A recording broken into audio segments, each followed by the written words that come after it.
The great hall of the Galactic Council fell silent as Ambassador Thalric stepped forward. His 4 eyes scanned the assembled representatives from 200 species, and his voice carried the weight of genuine concern. The humans were gone. All of them. Every colony, every station, every ship had vanished exactly 17 days ago.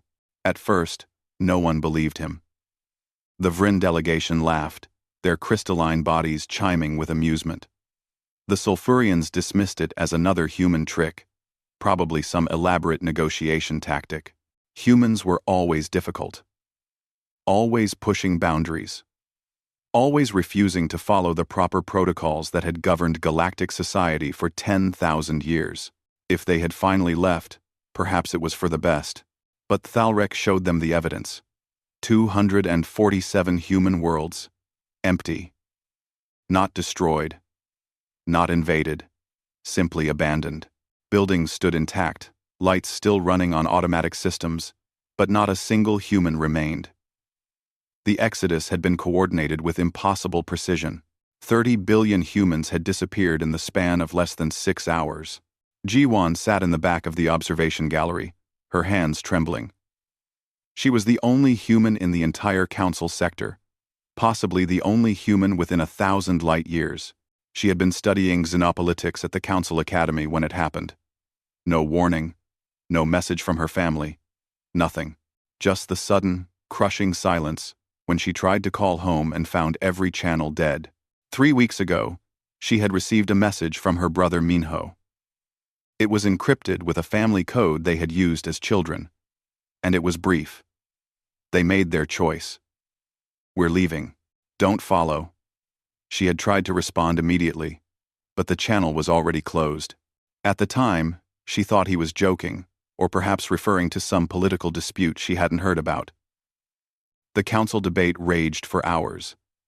Some species demanded an investigation. Others suggested sending military scouts to human space, and many simply wanted to move on to other business. Humanity had always been a minor player in galactic politics anyway. They had only joined the council 200 years ago, practically yesterday by galactic standards. They were impulsive, emotional, and frustratingly independent. Good riddance. Taeyon, the council's chief archivist, requested permission to speak. She was a Vryn, but unlike her laughing colleagues, her crystalline face showed no amusement. She had been reviewing old records, she said. And there was something the council needed to see. With a gesture, she projected a series of documents onto the central display. The documents were human reports, dozens of them, spanning the last 10 years. They all concerned something called the consuming tide. Humanity's deep space observation network had detected anomalies at the galaxy's edge. Patterns that suggested a massive extra-dimensional intrusion was spreading through space like a wave. The reports were detailed, backed by extensive data, and included urgent recommendations for a joint research initiative. Every single report had been rejected by the Council.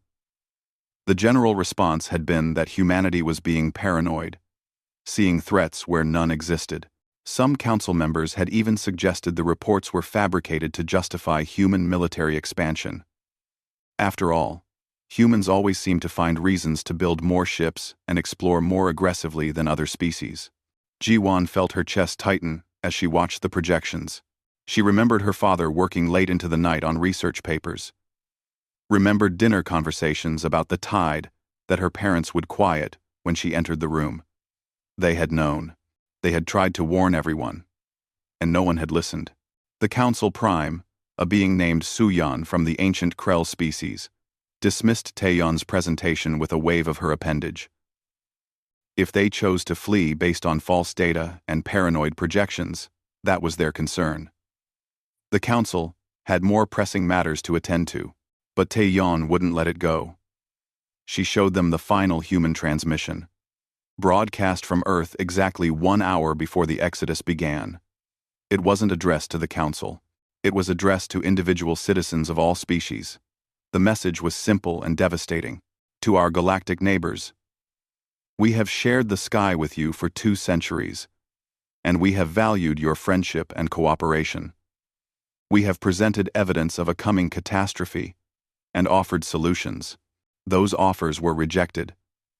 We will not force you to believe what you do not wish to see. We will not condemn you for your choices, but we will not stay and perish with you. The door is closing. If you change your minds, follow the path we have left behind. You have less than 40 years. We wish you wisdom and survival. Goodbye. Gone for Graham. And found maybe in 200. To 3.4. The hall erupted into chaos. Some species were outraged at the presumption. Others were frightened. And a few demanded immediate action. Ji-won pushed her way to the main floor, her heart pounding. She had credentials as a human liaison, though that position had been largely ceremonial. Now, she demanded recognition. When the council finally acknowledged her, she spoke with a clarity she didn't know she possessed. She told them that her brother's message proved the Exodus was real and coordinated. She told them that if humanity had left, it was because they saw no other choice.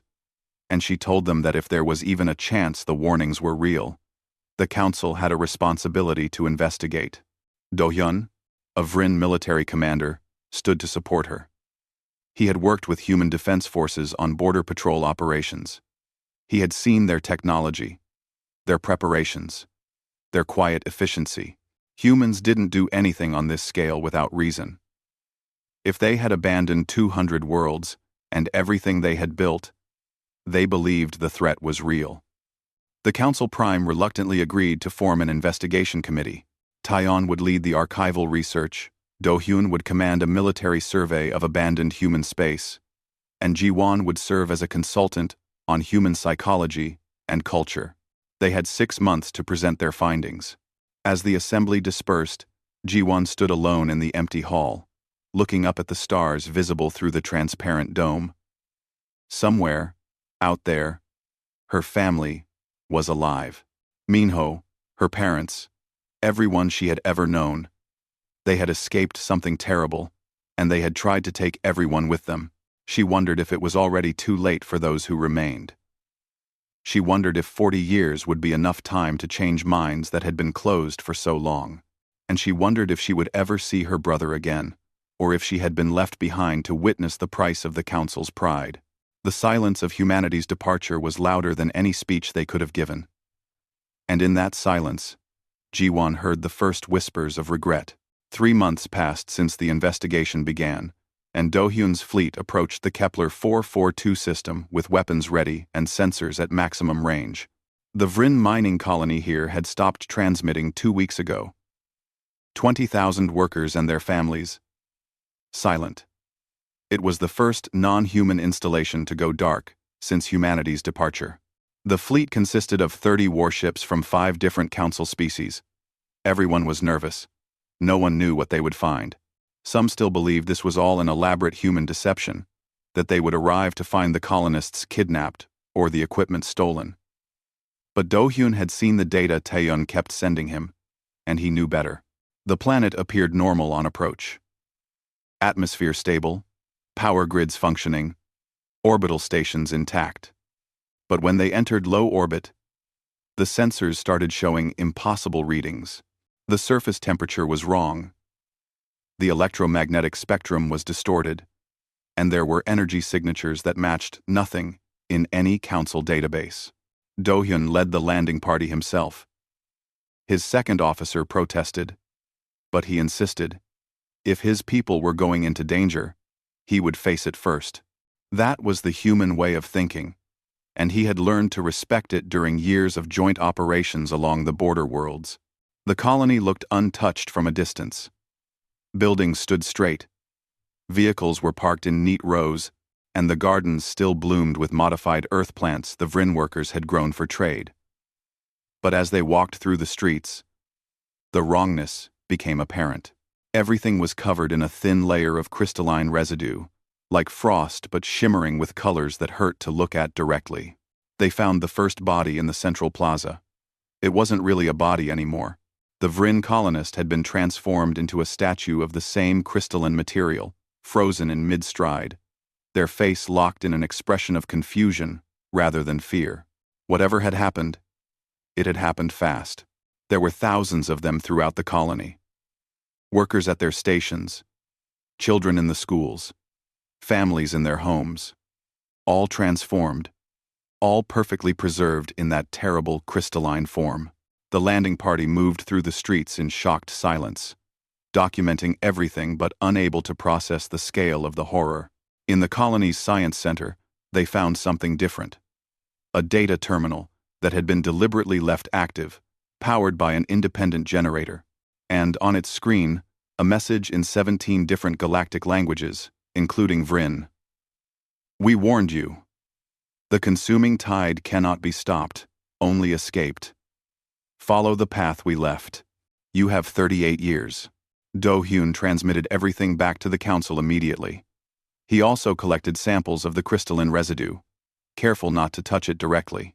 The science team analyzed it on the ship and found something that made them all fall silent. The crystal contained organic compounds that matched Vrin DNA.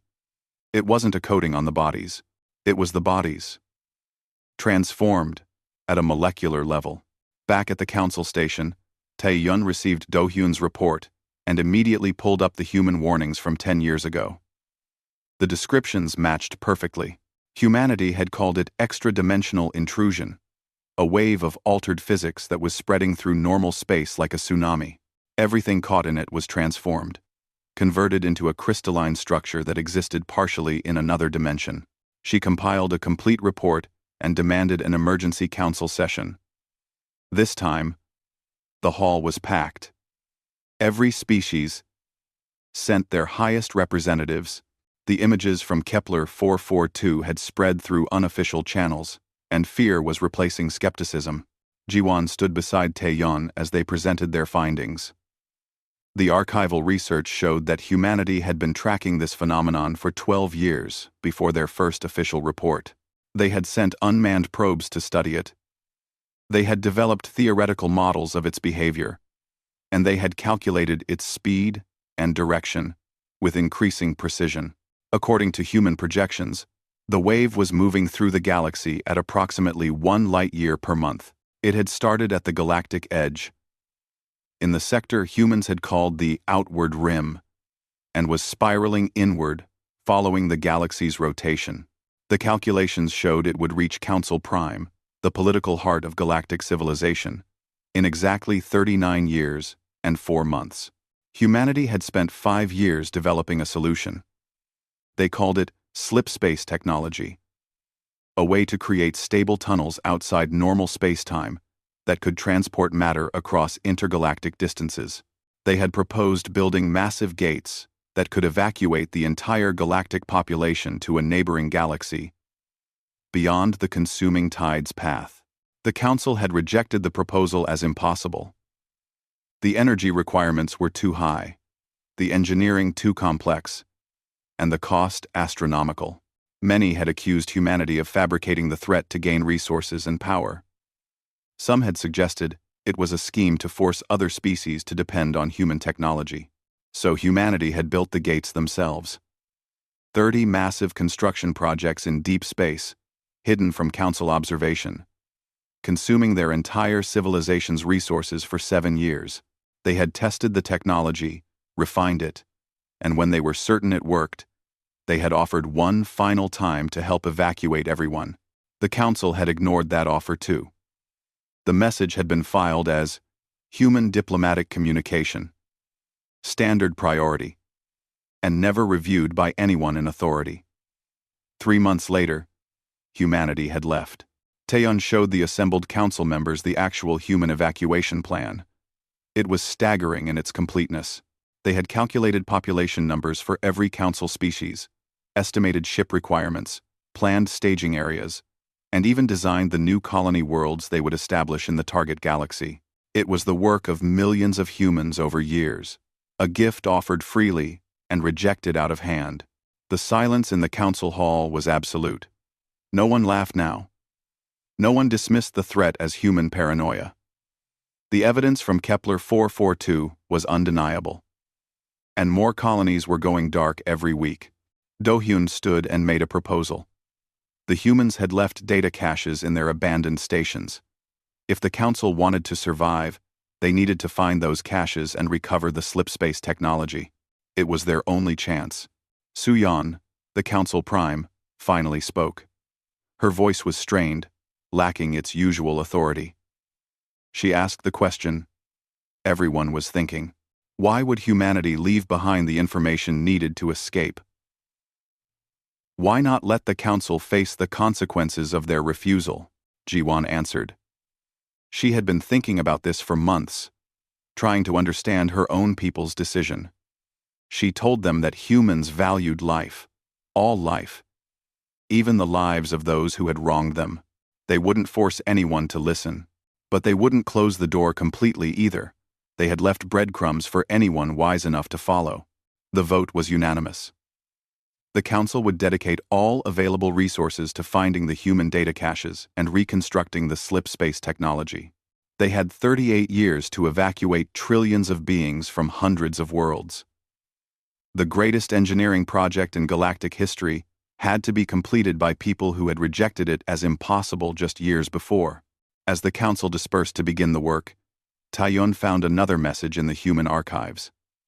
It was a personal log from a human engineer named Hyunwoo, written the day before the Exodus.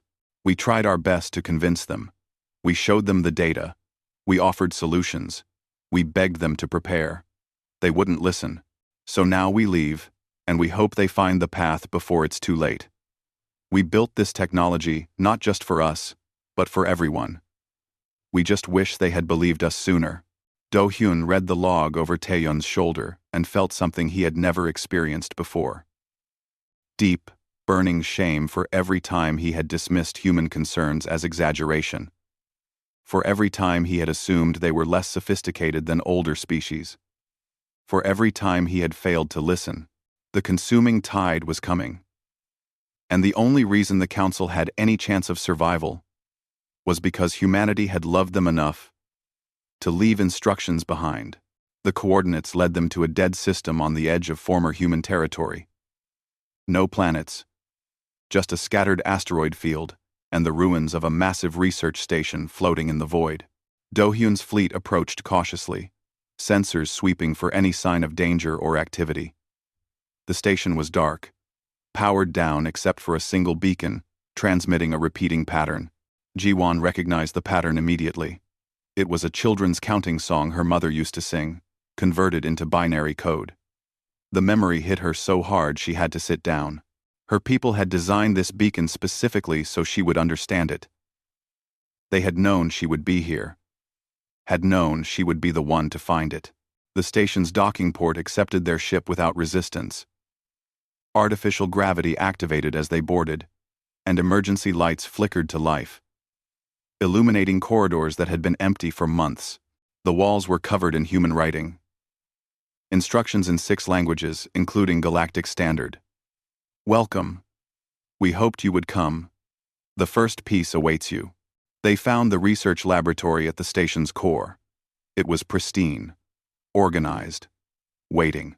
Workstations were labeled with instructions, data cores were arranged in sequence, and a complete set of blueprints covered an entire wall. This was the power generation system for a slipspace gate, the technology that could tear a hole through dimensions and create a bridge to another galaxy. But when they tried to access the central computer, it requested genetic authentication, human DNA. Specifically, the DNA of someone from the research team that had built this station. The system wouldn't budge without it. Ji-Won stepped forward and placed her hand on the scanner. She had no idea if it would work. She had never been part of any research program, had never even visited a military installation. But the scanner beeped green, and the computer came to life. Welcome, Ji-Won. Your mother, Dr. Unji, added you to the authorized personnel list before departure. She said you would understand why. Tears ran down Ji-Won's face as files began transferring to their portable storage units. Her mother had been here, had worked on this station, had known that someday her daughter would stand in this exact spot, the only human left behind, trying to save people who hadn't wanted to be saved. The data was complete but fragmented. This station held only one component of the slipspace technology. The files included coordinates to 7 other stations, each containing another piece of the puzzle. It was like a scavenger hunt, but one where losing meant the extinction of galactic civilization. The Council's response to this discovery was immediate and brutal. They demanded Ji-won's complete cooperation, wanted to assign her Council security guards, wanted to control every aspect of the search. They treated her like a tool, a genetic key to unlock human secrets. Ji-won refused. She stood before the full Council assembly and laid out her terms. She would help them, would visit every station, and unlock every system, but only if the Council met her conditions. First, she wanted full operational authority over the recovery project. Second, she wanted unlimited access to Council resources and ships. Third, she wanted a formal apology broadcast across all Council channels, acknowledging that humanity had been right and the Council had been wrong. The chamber erupted. Half the delegates shouted their support, desperate to secure her cooperation. The other half raged at her presumption, at the idea that the ancient Galactic Council should apologize to a species that had been members for barely 2 centuries. Su-yeon, the Council Prime, stood firm in her refusal. Apologize? For what? For exercising caution? For not jumping at every alarming prediction? The Council had survived for 10,000 years by being measured and deliberate. They would not grovel before a child because her people had run away. Do-hyun shocked everyone by breaking ranks. He was a military commander, expected to support the Council hierarchy, but he had seen Kepler 442. He had walked through streets of crystallized corpses. He had watched more colonies go silent every week. He stood beside Ji-won and announced that if the Council Prime would not agree, he would resign his commission and provide his ships and crew to Ji-won independently. Taeyeon joined him, then the Sulfurian trade delegate, then representatives from a dozen species. The Council was fracturing, splitting between those who saw extinction coming and those who still clung to pride and tradition. The vote was called. Barely passed. By 3 votes, the Council agreed to Ji-won's terms. The apology would be broadcast within 24 hours. Ji-won watched the recording later, alone in her quarters. Su-yeon read the prepared statement with barely concealed resentment. The Galactic Council acknowledges that humanity presented evidence of a legitimate threat to galactic safety. This evidence was not given proper consideration. Humanity's warnings were accurate. The Council regrets this error in judgment. It was the most hollow, politically calculated non-apology Ji-won had ever heard. But it was on record, broadcast to every inhabited world. The Council had admitted fault, even if they hadn't meant it. The expedition to recover the remaining technology pieces took 8 months. Each station was the same: pristine, organized, waiting. Each required human genetic authentication. And each time, Ji-won's clearance worked. Her mother had made certain that her daughter could access everything if needed. But as they gathered the technology, Taeyeon made a disturbing discovery in the files. She brought it to Ji-won and Do-hyun, privately, away from Council observers. The calculations showed that humanity had built enough slipspace capacity to transport roughly 40 billion beings. That sounded enormous, until you did the math. The Council's population was over 200 billion.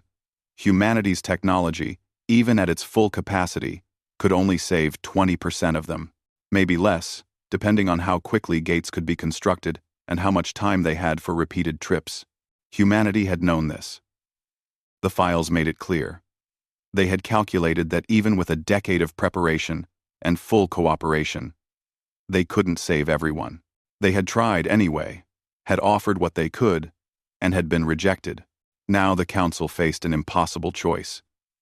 They had the technology to escape, but not enough capacity to take everyone. Someone would have to be left behind. Entire species might not make it through the gates before the consuming tide arrived. When this information leaked to the broader Council, panic spread like wildfire. Worlds started hoarding resources. Species began building their own ships, planning private escapes. Governments collapsed as citizens realized their leaders couldn't guarantee their survival. The Krell supremacy and the Vryn collective nearly went to war over gate access priorities. The Sulfurian Union declared independence from the Council and tried to seize a human research station by force. Do-hyun had to intervene with his fleet to prevent the station's destruction. Ji-won watched galactic society tear itself apart and understood what her mother and Minho and all the others had seen years ago. This was why humanity had left, not just because of the consuming tide, but because they knew what would happen when the truth became undeniable. The scramble for survival would destroy everything. The final data cache was found on a station near Earth itself. Ji-won insisted on going alone, and neither Do-hyun nor Tae-yun tried to stop her. This was personal. The station was different from the others. It had living quarters decorated with photos, personal items, signs that people had lived here while working. Ji-won found her mother's office and sat in her chair, surrounded by research notes and family pictures. There was a recorded message waiting, tagged with Ji-won's DNA signature. Her mother's face appeared on the screen, tired but smiling. "My dear daughter, if you're seeing this, then you stayed behind when we left, and you've spent months trying to fix the mess we couldn't. I'm so sorry for that burden.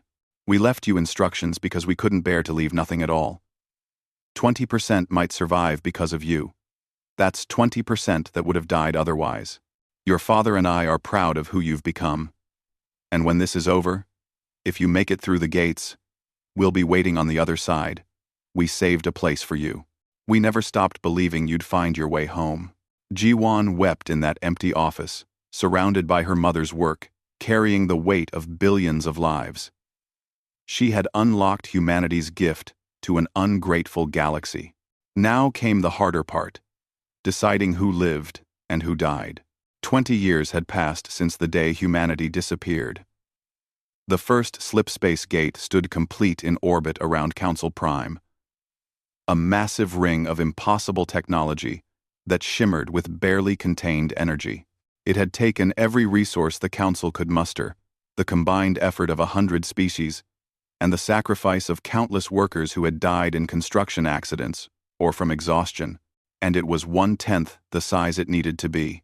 Ji-won stood on the observation deck of the command station, older now, her hair showing the first streaks of gray at 39. She had spent 2 decades watching the consuming tide creep closer, watching society collapse, watching people fight and kill each other for evacuation priority. The weight of it had carved lines into her face that made her look 50. Do-hyun joined her at the window. He had been promoted to Supreme Commander of the Joint Evacuation Fleet, though the title meant less each year as central authority crumbled. His crystalline body had dulled from stress, something that rarely happened to Vryn. "The latest calculations are in," he said quietly. 8%. Maybe 9, if we're lucky. 8%.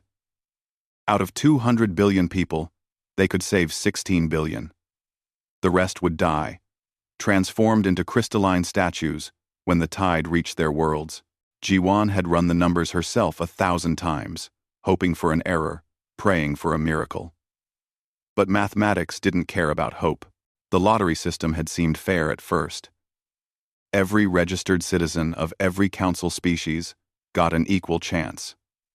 Computers would randomly select who received evacuation vouchers, no preference for wealth, status, or species. Pure chance, deciding who lived and who died. It had been a disaster. Worlds where most citizens lost the lottery, rioted, and tried to seize evacuation ships by force. Families were torn apart when some members won vouchers and others didn't. The black market for vouchers became the largest economy in the galaxy, with people selling everything they owned for a chance at survival.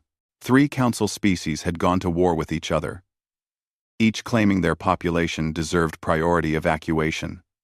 The conflicts killed millions before Do-hyun's fleet intervened. He had been forced to destroy ships from all 3 sides, killing thousands to prevent millions more deaths.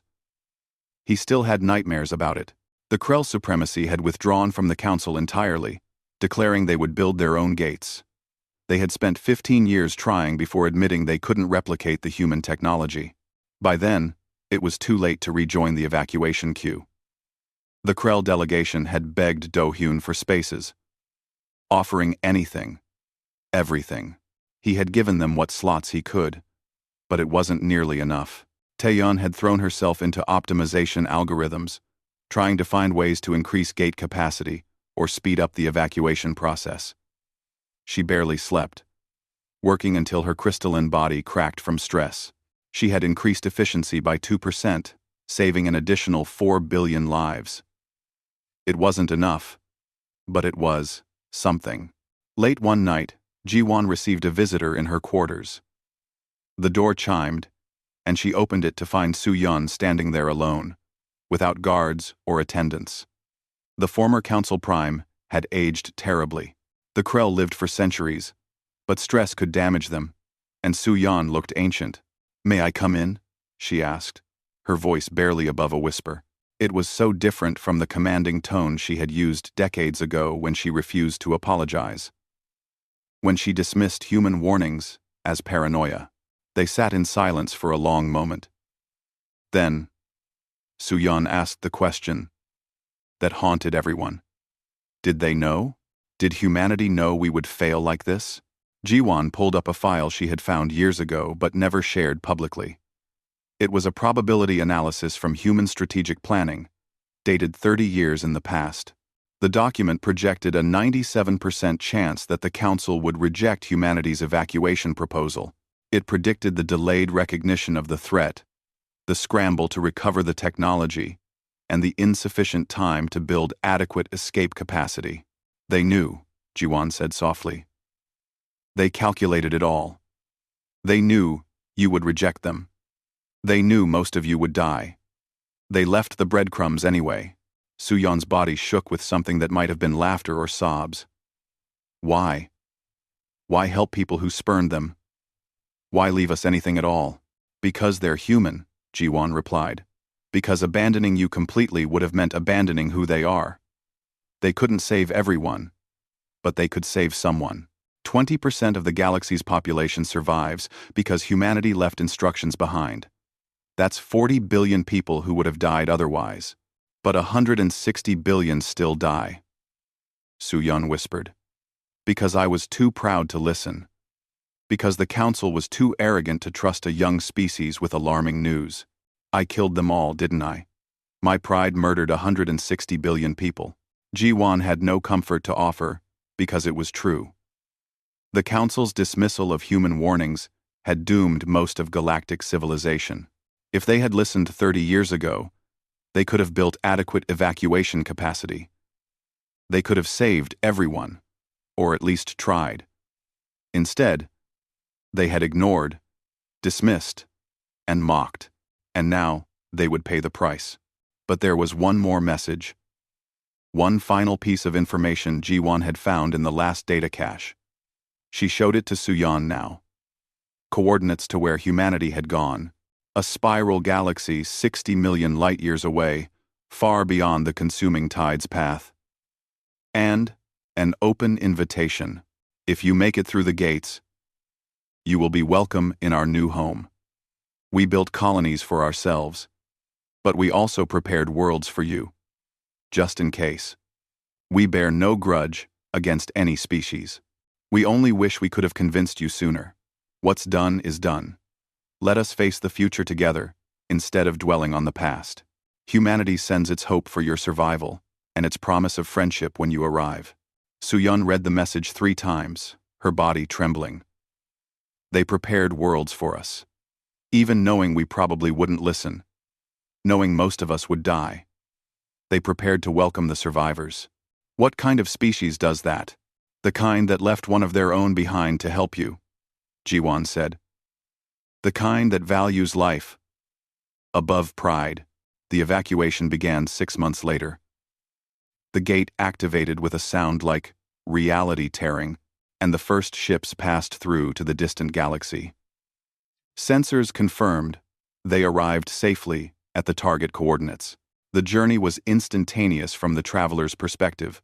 though it took enormous energy to maintain the connection. Ships moved through in groups, sorted by the lottery results. Families clutched their vouchers and said goodbye to loved ones who hadn't been selected. Children were prioritized, given seats even if their parents lost. It was the only mercy available in an impossible situation. Do-hyun coordinated the fleet movements with precision born of 2 decades of preparation. Every ship was loaded to maximum capacity. Every trip through the gate was timed perfectly. They couldn't afford a single wasted moment or empty seat. The consuming tide was visible now to standard sensors. A wall of shimmering wrongness that consumed star systems as it spread. Outer Council worlds were already being evacuated early, their populations crowding into refugee ships, heading for the gate. Some worlds didn't make it. The tide arrived before evacuation was complete, and billions died screaming as their bodies transformed into crystal. Taeyeon maintained detailed records of everything. Every person evacuated. Every world lost. Every species' survival percentage. The Krell would survive at only 4%, punishment for their wasted years trying to build their own gates. The Vryn would reach 12%. The Sulfurians managed 15% through aggressive voucher acquisition. Though their methods had been ruthless, smaller species fared worse. Some civilizations lost so many people that their culture couldn't survive. Languages would die. Traditions would be forgotten. Entire histories would vanish. The evacuation was saving lives but destroying civilizations. 18 years after the evacuation began, Suyeon died. She had refused her own evacuation voucher, giving it to a young Krell scientist instead. She spent her final months helping coordinate refugee movements, trying in some small way to atone for her failures. She died at her post when the tide reached Council Prime, transformed into crystal while working to save others. Jiwon learned of her death while boarding one of the last evacuation ships. Do-hyun and Taeyeon were with her. They were among the final refugees, having stayed until the very end to ensure others could escape. The gate was collapsing, its power systems failing, but there was enough energy for one more trip. As their ship passed through the shimmering portal, Jiwon looked back at the galaxy she was leaving. Somewhere in that doomed spiral, the worlds she had known were dying. The planets where she had studied, the stations where she had worked, all of it turning to crystal.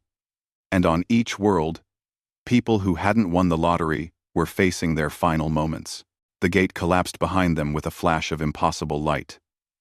The connection to the old galaxy was severed forever. Ahead lay a new galaxy, new worlds, and humanity waiting to welcome them.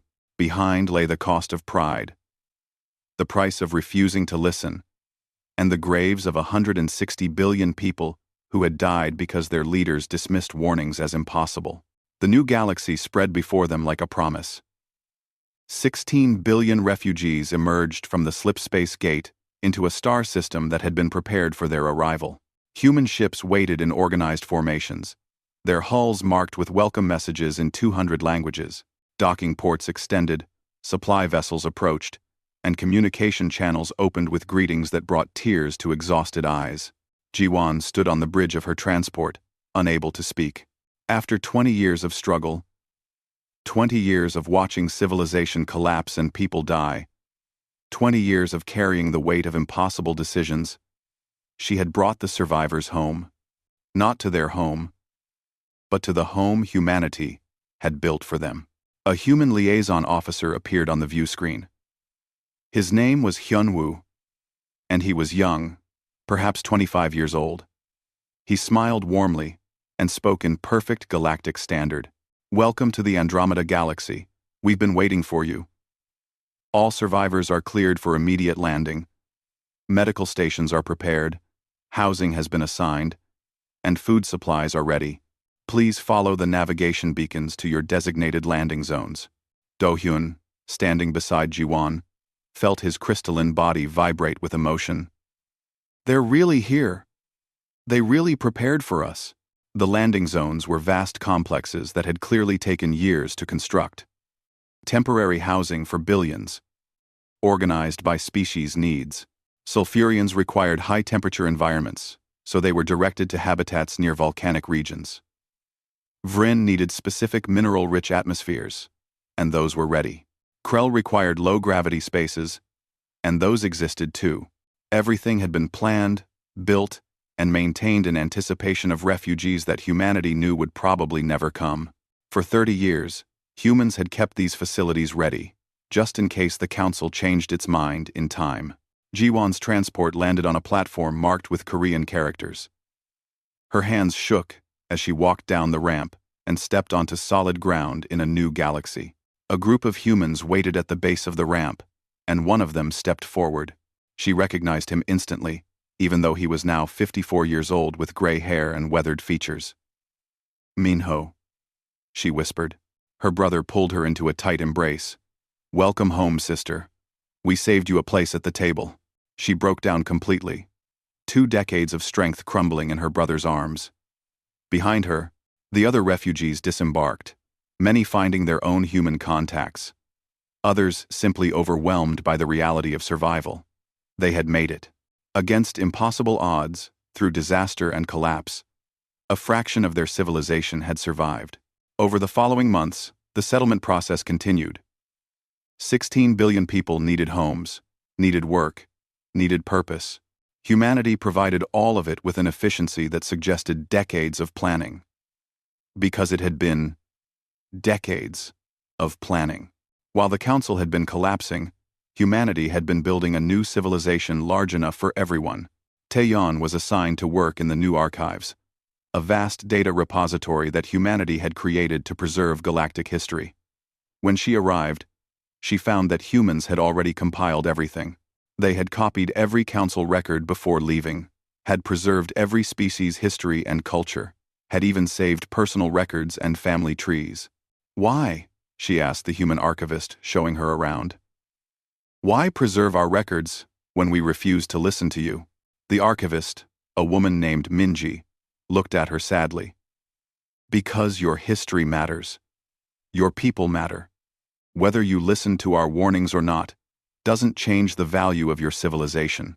We couldn't save everyone, but we could save the memory of everyone." Dohyun was given command of a security force, though it was mostly ceremonial. The humans didn't need military protection, and the refugees were too grateful and exhausted to cause problems. His real purpose was coordination between species, helping former Council members learn to coexist in their new home. He spent much of his time with human military officers, learning their methods, their thinking. One evening, over drinks that had been synthesized to suit Vryn physiology, he asked the question that haunted him. "Did you hate us? When we refused your help, when we called you paranoid, did you hate us for it?" The officer, a veteran named Junho, who had helped coordinate the original exodus, considered carefully before answering. "Some did. Some still do. There were humans who wanted to leave you all behind, who said you deserved what you got.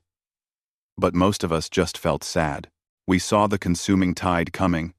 We knew what it would do, and we knew we couldn't convince you in time. It was like watching someone walk toward a cliff edge while refusing to believe the cliff exists. You don't hate them. You just grieve for what's about to happen." 160 billion people, Dohyun said quietly. "We killed them through pride and stupidity."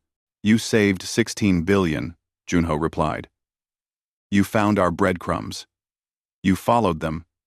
You built the gates. And you got people out. That counts for something. The past is done. All we can do now is build something better." Jiwon found her parents 6 months after arrival. They had aged, her father needing a mobility aid, and her mother's hands shaking with neural degradation. But they were alive, working in a research center that studied the consuming tide from safe observations across intergalactic space. Her mother hugged her for a long time without speaking. Then she pulled back and looked at her daughter's face, reading the lines and gray hair and exhaustion there. "You carried the weight of the galaxy," she said softly. "I'm sorry we left that burden to you.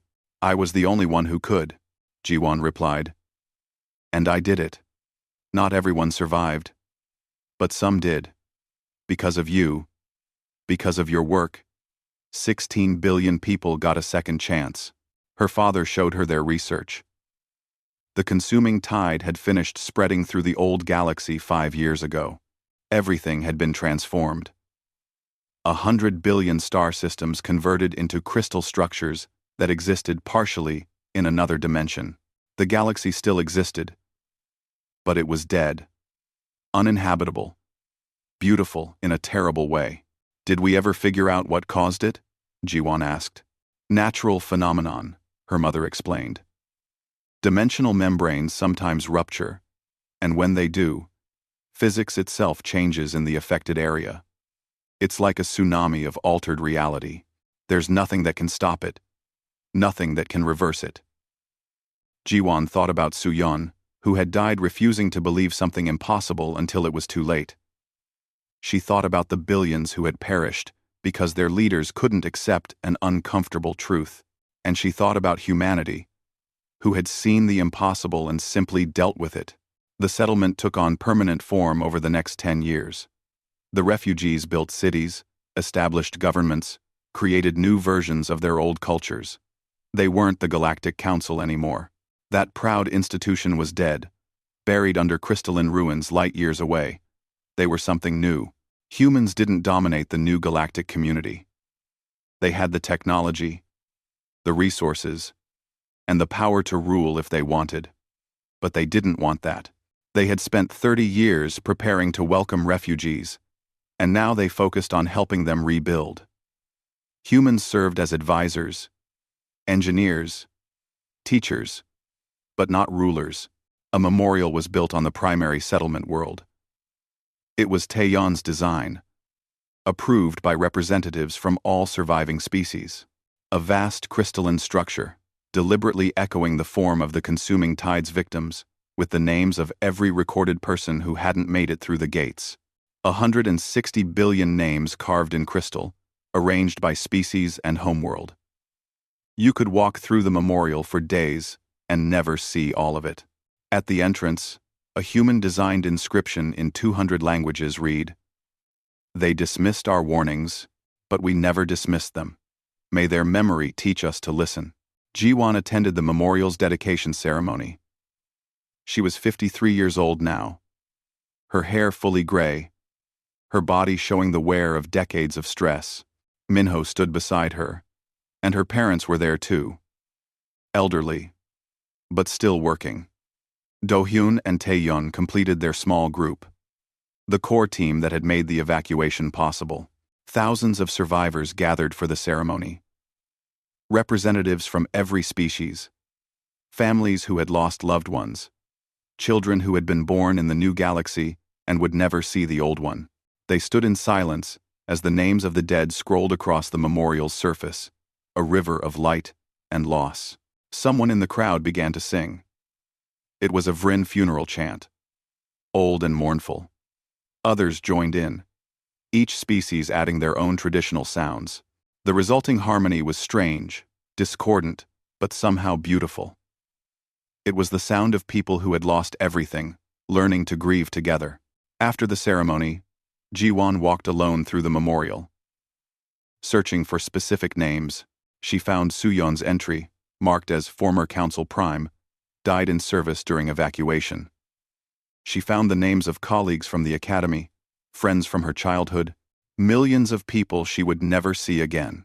But she also thought about the children playing in the settlement's parks, learning multiple languages and growing up in a society where humans and Vrin and Krell and Sulfurians worked side by side. They would never know the old galaxy, would never understand the pride and prejudice that had nearly destroyed everyone. They would build something new. That evening, Jiwan sat with her family and friends, sharing a meal that combined human, Vrin, and Krell culinary traditions. The food was strange but good, a symbol of how different cultures could blend into something unexpected. "Do you think they learned?" Taeyeon asked suddenly. "The ones who died. Do you think they understood at the end why humanity left?" "Some did," Do-hyun said. "I received hundreds of final messages from people on doomed worlds. Many apologized. Many said they finally understood. Many wished they had listened sooner. And some never understood at all, Junho added. He had joined them for dinner, bringing drinks from a human brewing tradition. Some died angry, convinced it was humanity's fault for abandoning them. You can't save people who refuse to see the truth. Minho raised his glass. To those who made it, and to those who didn't. They drank in silence, honoring the dead and the living both. Jiwan looked up at the alien stars visible through the habitat dome. This galaxy would be their home now. These worlds would hold their children and their children's children. The Galactic Council was gone, its pride and arrogance buried under crystal in a dead galaxy. But life continued, adapted, rebuilt. Humanity had departed without speaking because they had already said everything that needed to be said. The Council just hadn't been willing to hear it until silence became the loudest message of all. And in that terrible silence, a lesson had been learned at the cost of 160 billion lives. Now, in the quiet of a new galaxy, survivors built a better future. One where warnings were taken seriously, where young species were respected, where pride came second to survival. It had taken the death of most of galactic civilization to learn that lesson. Jiwan only hoped it would never be forgotten.